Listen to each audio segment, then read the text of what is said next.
Oi, gente, bem-vindo ao Podcop, o podcast do Colégio Yolanda. Estamos aqui para mais uma semana e vamos comentar sobre as provas de sexta-feira. Roda a vinheta!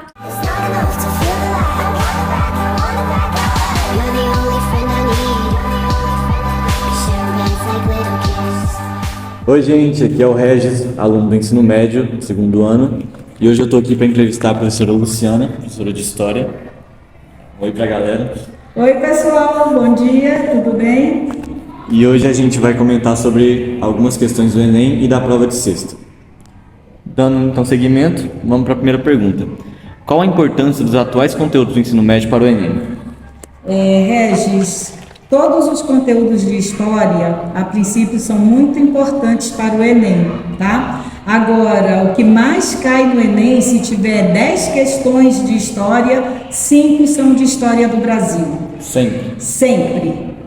Brasil, a gente tem que privilegiar a história do nosso país, né? Então, isso é muito importante. Perfeito. Outra questão também, sobre as provas de sexta. Você pode dar algumas dicas para a gente? Para a primeira série do ensino médio, e por sinal também são questões que caem no Enem, eu estou trabalhando com eles, a Antiguidade Clássica, Grécia, Roma e a transição da Idade Antiga para a Idade Média. Então, a primeira dica, na verdade, é assim, prestar sempre atenção na aula, porque no contexto da aula eu sempre estou dando dica para vocês, para os meus alunos. Primeira dica. Mas assim, olha, trabalhar Roma é fatal, que sempre cai no Enem, estudar a Grécia, o papel da mulher na Grécia, todas essas questões sociais são super importantes, tanto Grécia quanto Roma. O conceito de bárbaro, das invasões bárbaras também, para esse capítulo da transição da Idade Média da Idade Antiga para a Idade Média, é muito importante eles se atentarem a isso. Já para a segunda série, que é a sua série, nós estamos trabalhando Revolução Industrial, as ideologias do século XIX e também a independência do Brasil. Então, trabalhar o cercamento, como que esse cercamento, a lei do cercamento lá na Inglaterra, contribuiu para a Revolução Industrial. Isso é uma bela de uma dica, E também trabalhar as ideologias do século XIX, juntamente contribuindo para as revoluções do século XIX, a Revolução de 1830 e a Primavera dos Povos, 1848. Então é muito importante vocês pensarem nisso e sobre a independência do Brasil, pessoal? Desde a abertura dos portos às nações amigas, até a elevação do Brasil à categoria de Reino Unido, de Portugal e Algarves, e todo esse processo de independência até o grito da independência. Essas são boas dicas para a segunda série. Na terceira série, nós estamos estudando o neoliberalismo, a crise do socialismo e o Oriente Médio. São esses três, não capítulos, mas essas 3 ideias, que também eu já até já fiz a revisão com os meninos. Para a terceira série, nós estamos trabalhando o neoliberalismo e a crise do socialismo, mais o Oriente Médio. Então, nesse contexto, nós estamos vendo o Mikhail Gorbachev, com as suas medidas perestroika e a glasnost. Nós estamos vendo o neoliberalismo dos anos 70, as medidas, o fim do bem-estar social. Essa é uma bela de uma dica para entender esse neoliberalismo na Europa, que vai causar o fim do bem-estar social. E Oriente Médio são os conflitos Inclusive na Tchecoslováquia, na Iugoslávia, o pan-arabismo vai cair na prova deles, então é muito bom que eles deem uma atenção para essas dicas aqui, tá? Ótimo. Isso é basicamente uma chuva de conteúdo. Com certeza. E a última pergunta da nossa entrevista e conversa: qual o conteúdo que você acha mais provável de cair no Enem esse ano? Gente, é show de bola. Brasil, desde a escravidão, desde o Brasil colônia, Brasil império, a redemocratização, né, com todo esse movimento social no mundo, com certeza Brasil é um conteúdo certo para o Enem. Agora, todos esses conteúdos têm muito sentido, porque todo ano ou cai Grécia ou cai Roma. As ideologias do século XIX são fundamentais. Liberalismo econômico, liberalismo político, todos esses conteúdos têm chance de cair no Enem. Mas Brasil é certo, não tenha dúvida que cai Brasil todo ano. Pode ser Getúlio Vargas, pode ser Juscelino Kubitschek, é um elemento muito vasto. A história é muito vasta, né? Então, vocês têm que se organizar numa questão de organização de estudo e atualidades. Essa é uma dica geral para o Enem, tá? O Enem trabalha com atualidades, a história ela é atual e relacional. Você não estuda história pela história, só o passado pelo passado. Você tem que estudar a história relacionando com o presente com o passado, o passado com o presente, tá? Vice-versa. Você tem que fazer esse jogo. É por isso que às vezes a minha aula eu dou um nozinho na cabeça de vocês, é porque eu tenho que fazer essas relações, ok? Então, atualidade sempre. Então é isso, o que ela acabou de falar. São assuntos recorrentes, conteúdos muito puxados no Enem, caem praticamente todo ano, não é mesmo? Sim. Então é basicamente isso. E esse foi o nosso podcast de hoje com a Luciana e tchau. E eu não agradeço? Agradece. Ah, tá. Ô, pessoal, muito obrigada. Foi muito bom, foi muito gratificante falar com vocês. Eu acho que é um trabalho super importante que vocês estão fazendo aqui e que devem repetir esse trabalho outras vezes. E muito obrigada pela participação. Agora um tchauzinho. Um beijo. Bom dia, gente. Eu sou a Kemily Pereira, do 2º ano do ensino médio, e hoje eu vou entrevistar professor Tom Camilo de Química.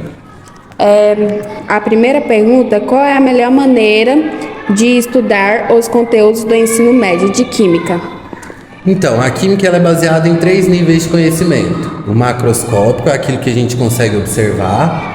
O microscópico é aquilo que a gente tenta explicar aquilo que a gente observou, e o representacional, que é uma maneira de representar simbolicamente aquilo.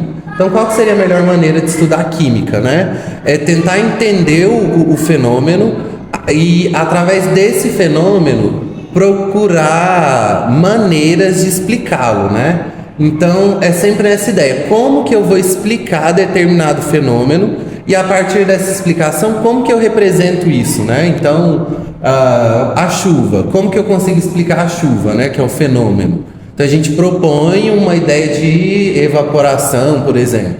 Então, a gente representa isso no papel através de fórmulas químicas. Então, a ideia é essa. Quando você vai estudar química, você precisa estar ligado nesses 3 níveis. Do que está acontecendo, como que você vai explicar aquilo que está acontecendo e como que você representa, né? Então, um bom jeito de estudar química é lendo, fazendo resuminho das teorias e resolvendo os exercícios propostos.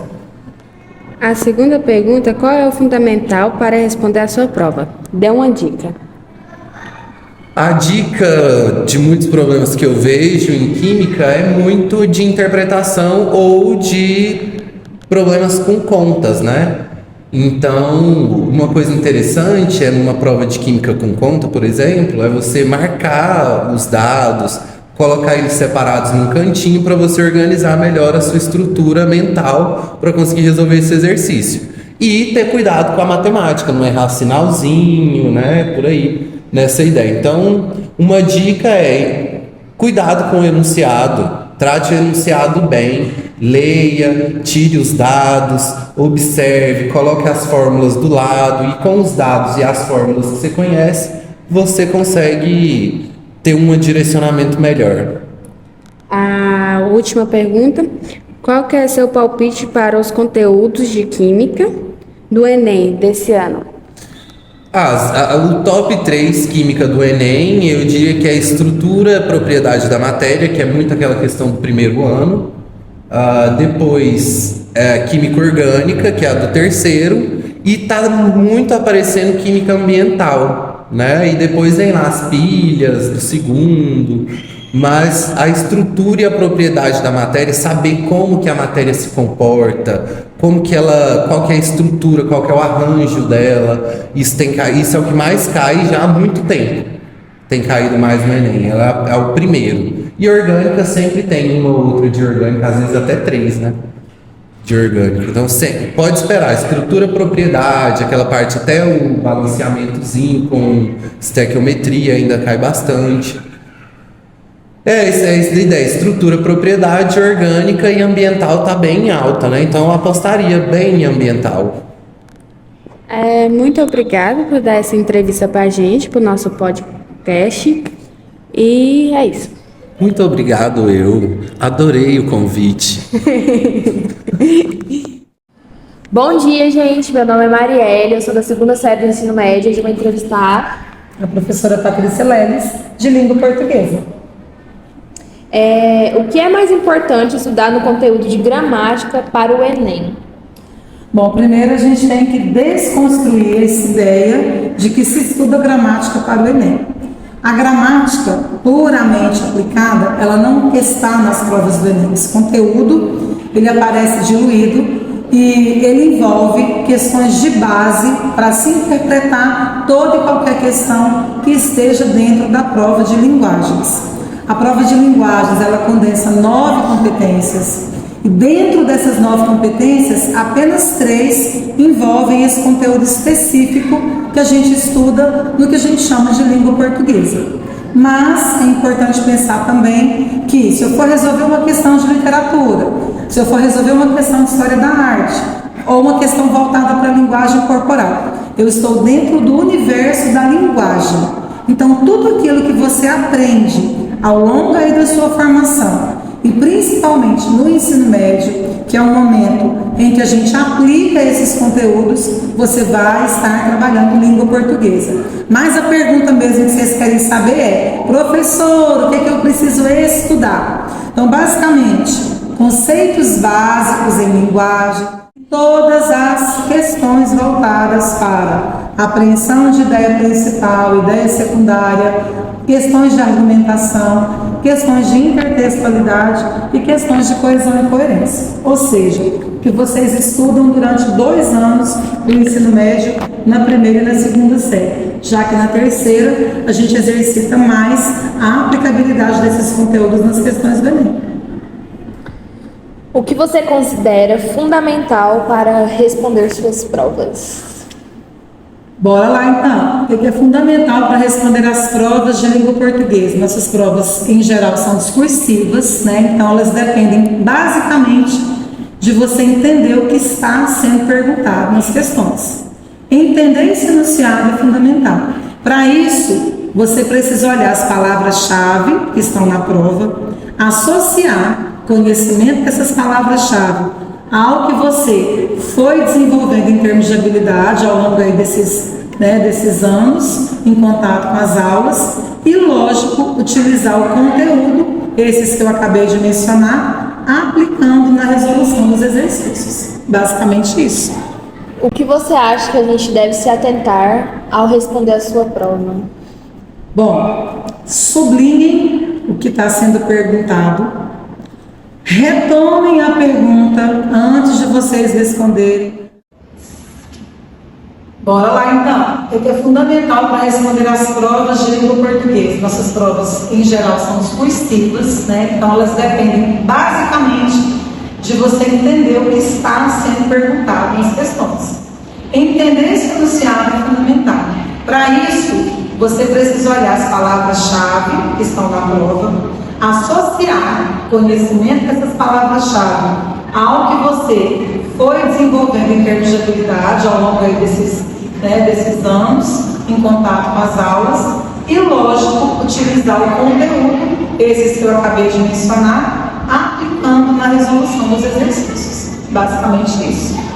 O que você acha que a gente deve se atentar ao responder a sua prova?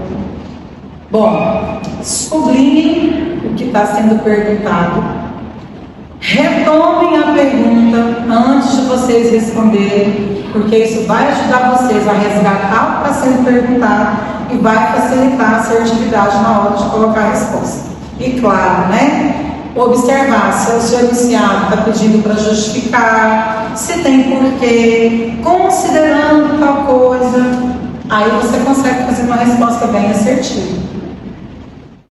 Obrigada pela entrevista, professora. Eu que agradeço pela oportunidade, parabenizar vocês mais uma vez pela iniciativa, muito legal. Vocês estão exercitando aquilo que a gente fala o tempo todo em sala de aula, que é o protagonismo. E ainda estão prestando um serviço para a comunidade escolar, porque a galera vai ouvir cada vez mais isso em outro ambiente, uma outra forma, e vai poder aproveitar. É isso, boa prova para vocês. Então, gente, esse foi o Podpop de hoje. Muito obrigado por assistir. Não perca os próximos episódios do podcast. Tchau. Tchau.